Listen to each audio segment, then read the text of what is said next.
Hello YouTube, Liverpool fan in Japan here, the Miyazaki man Sai. Finally, Liverpool Reds are back in action. Unfortunately, Japan lost 2-1 against Iraq. It is what it is, but I'm still confident they'll go through. Do you remember Argentina? They lost in the group stage as well, was against Saudi Arabia, and they went on to win the World Cup. Come on Nihon Blue, on you go, ikimashou. Anyway, back to Liverpool. I'm going to go with my predicted lineup.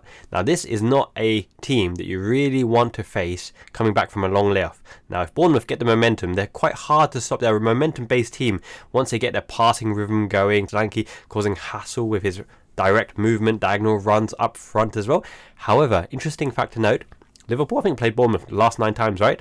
Liverpool won 8 and they lost 1. There's no draws in that selection of matches, which means that Bournemouth are a team that go for it by hook or by crook. Either they win or we win, is what it is. Liverpool won the last 8. However, Bournemouth are in a good run of form. I think they've won something like the last 7 in 10, which is actually pretty impressive. He knows that when you go for the win, you get the 3 points. 3 points is much more valuable than a draw. They're a team that go for it, and that's what's propelled them into where they are in the table at the moment. So it'll be a very, very interesting fixture. Now, a lot of the Liverpool team picks itself, but there's 2 main options to consider, and this is around the placement of Harvey Elliott and if he will start or not. So let's get into it.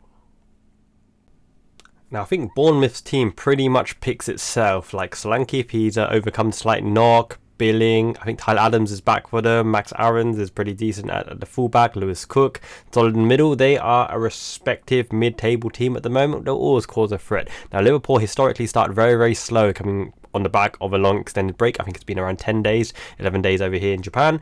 And I think that we really need to play our way into the match because we don't want Bournemouth to pick up the momentum. Andoni Iraola sets them up really fluidly, really nicely. They go for the attack and they go for 3 points, which sometimes play into Liverpool's hands because Liverpool likes teams that come on strong and attack. Now with Solanke and Billing from a distance, you might not be able to tell who's who because they have somewhat of a similarity. They look somewhat similar. Yeah, but both decent players, both good players, a lot of versatility, and they're very, very mobile as well. And we just got to be careful for them on the transition. Kluivert adds a bit of attacking flair, a bit of pace, a bit of technical attributes as well. So Kluivert, Solanke being the main threats, and then solidarity in the midfield. If Tyler Adams comes in or Lewis Cook, for example, Max Aarons is fairly solid and can add an option there as well, pushing up.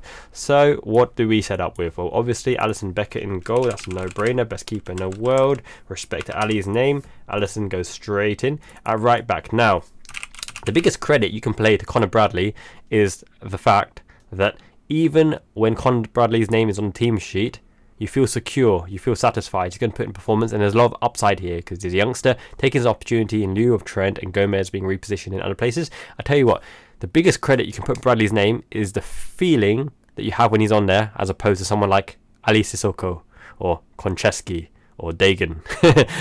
Mid to lower tier players, mid-range, who don't have much on the upside, don't have huge ceiling, and don't have a lot of potential. They're there as a placeholder, whereas Conor Bradley can really establish himself, fulfill undoubted potential. He's got a lot of qualities about him. He's keen to make an impression, and he's been impressing the staff. You never hear Ali Sissoko was amazing in training, or Paul Konchesky played a blinder that one training session or in the rondos, or Dagan, he speaks English, but he isn't English. No, that's something else. That's around building the hype board. Dagan. Oh my goodness, those days, man, dark days. I really enjoyed the Rafa Benitez era. Very, very tactical because with a limited budget, he squeezed a lot of that team. We'll talk about that in a different video. Okay, Conor Bradley at right back. No worries, no fear at all. We've got to hit the ground running because if we are going to be serious contenders for this Premier League title, we cannot afford to drop points in this. We saw yesterday Arsenal smashed the opposition Crystal Palace, something like for 6-0, right? 2 injuries for them.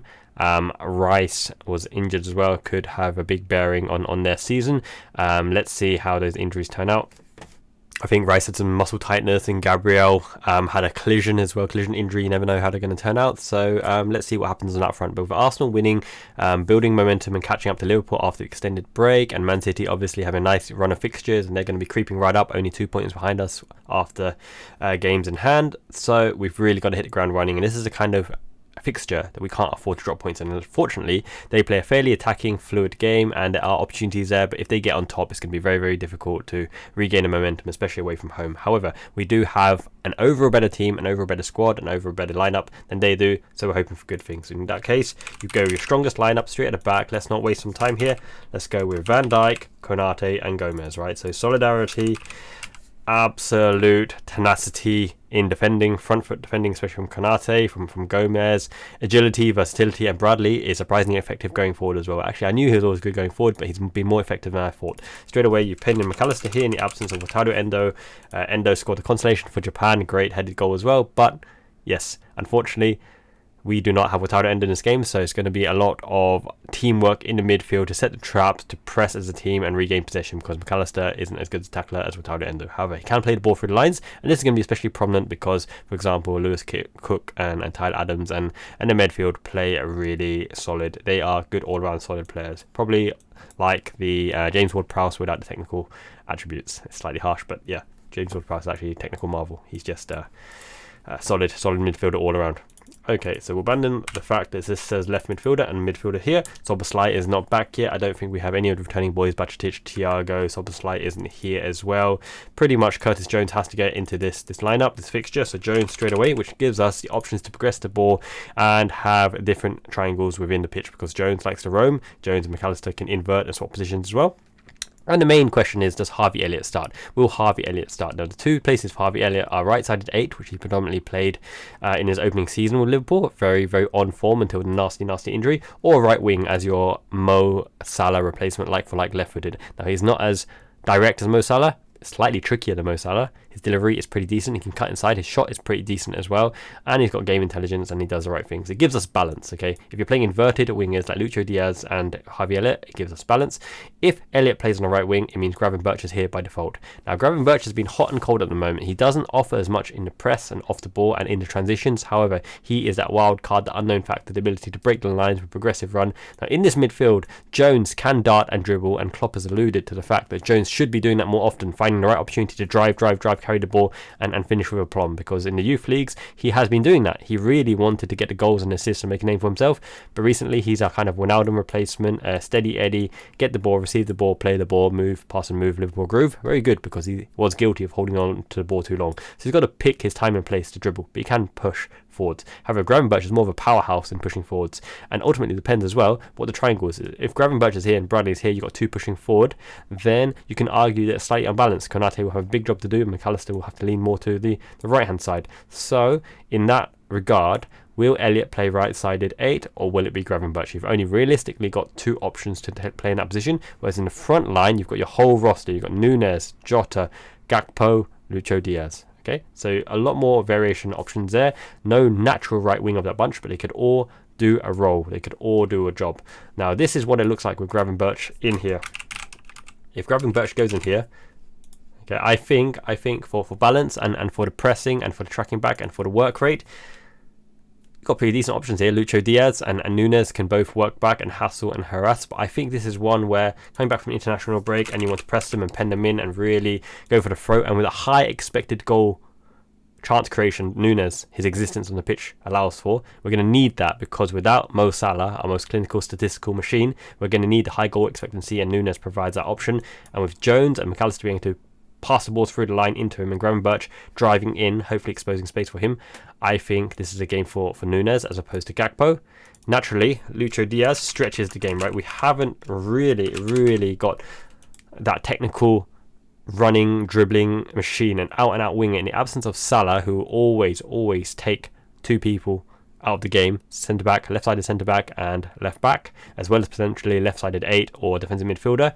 In lieu of that, you need someone who will attract players to go tackle him, to press him, to close the spaces, because he's a dribbling machine and you don't want to leave him 1v1. He needs to improve his end product, but this is the kind of game, Klopp alluded to it as well, which gives you more motivation that Lucho will play, is the fact that he knows when he's had a bad game. You don't need to tell him, but he will get back to form because he's quality, good mentality.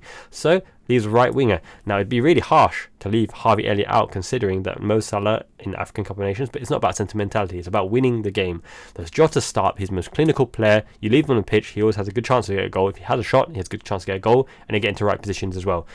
I feel that since we have Gravenberch in here without a midfield option, it might be prominent to play Elliott from the bench. Jota is also the strongest player to come from the bench, which is why I'm leaving Jota out, just for the fact that if we need him to come off the bench, he probably has no qualms about starting from the bench because he knows he's there to make an impact. He's a quality impact player that can start and can come off the bench, but he starts, I think, when we have more options on the bench to bring on. At the moment, in lieu of that, let's have Jota on the bench because it gives us that security blanket, that contingency plan.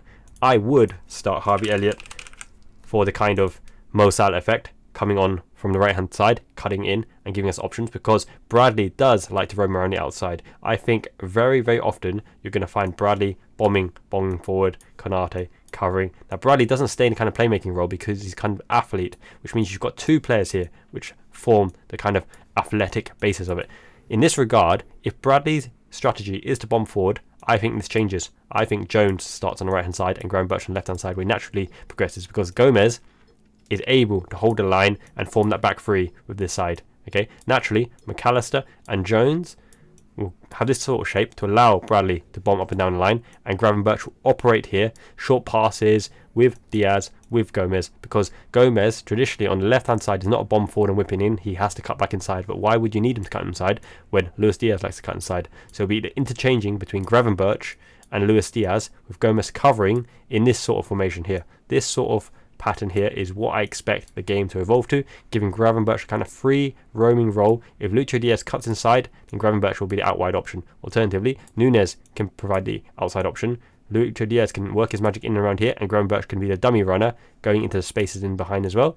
Elliott will always do the Salah role, inverted inside forward here in the Mazzala kind of position, allowing Bradley to overlap, because Bradley is pretty prominent whipping the ball in or getting into this kind of position, and that is still fairly balanced, because then you end up with this kind of shape: Luis Diaz or Nunez pinning a fullback back, or Lucho Diaz being traditional winger and Gravenberch operating the space, giving him the space to operate, McAllister receiving the ball, taking the front press out of the line, and he has to work together closely with these three to break that initial press, because it'll be a short passing game. We don't really have the long ball merchants, except for if McAllister gets time and space to ping the balls through the lines over to Nunez. But we're going to look to find Elliott in his pocket here and Gravenberch in his pocket here. I think if they start with Gravenberch and Elliott, those will be the key locations there. We'll get joy from getting the ball and releasing out wide, or that cute ball inside of the fullback as well. I think these are the key positions that we're going to try to get to, and it'll be very, very interesting. So it is that 3-box-3 formation in a slightly different variant, because I think Elliott will cut inside. He's not a traditional wing outside.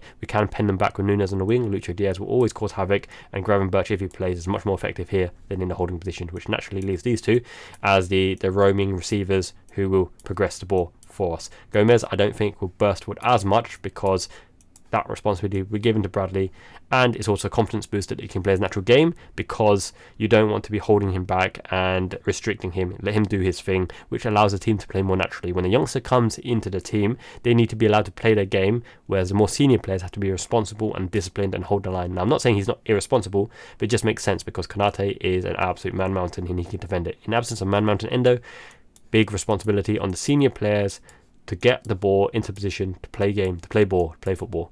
And it'll be up to Nunez to convert those chances we have. And in lieu of Nunez not scoring the chances, Diogo Jota comes on, changes the game. If Gakpo does start, he can transition into the diamond, top of the diamond position, which gives us a different shape, a different outlook.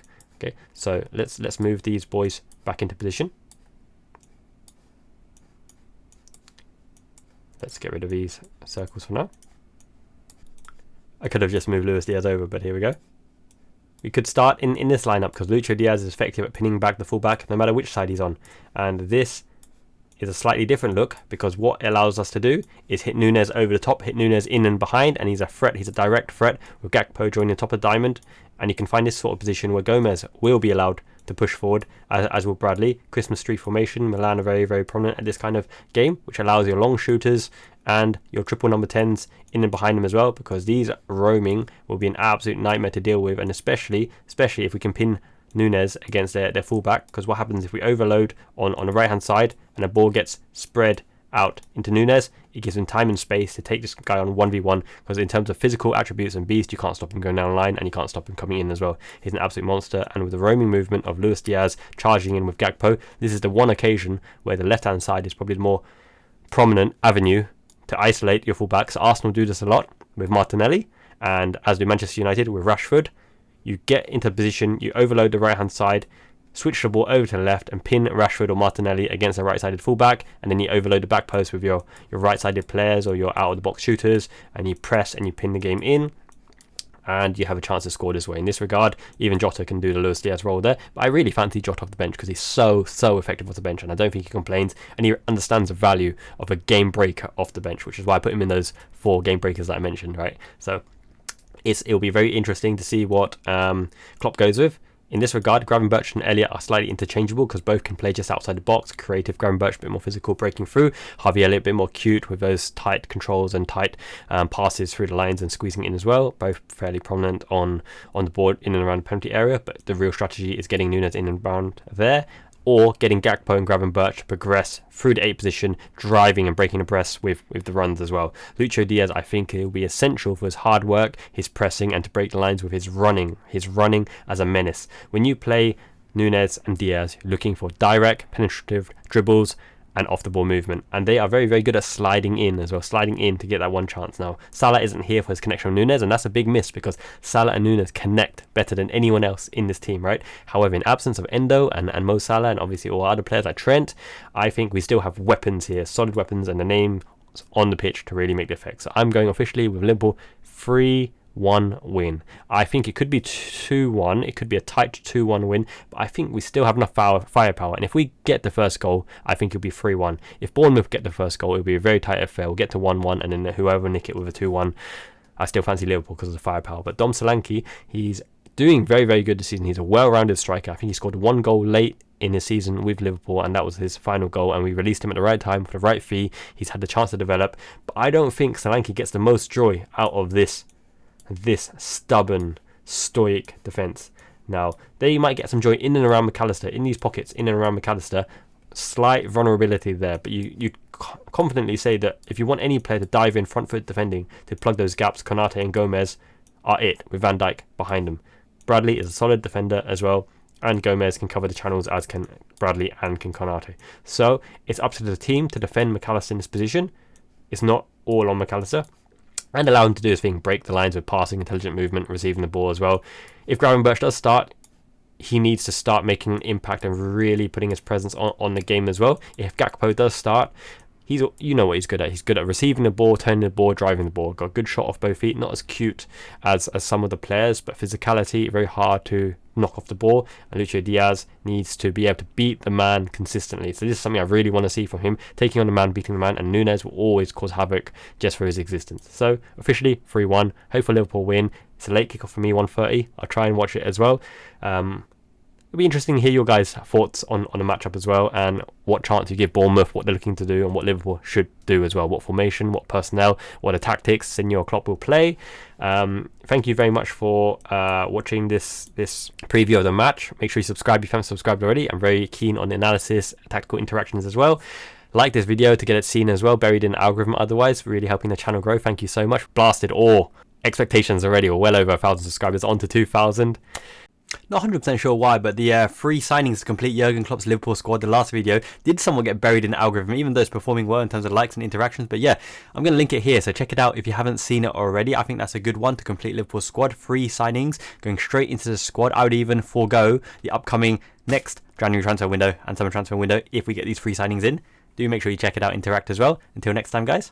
Thank you very much. Make sure you subscribe, like the video. Until next time, Miyazaki-man, Ichiban, Jane, peace.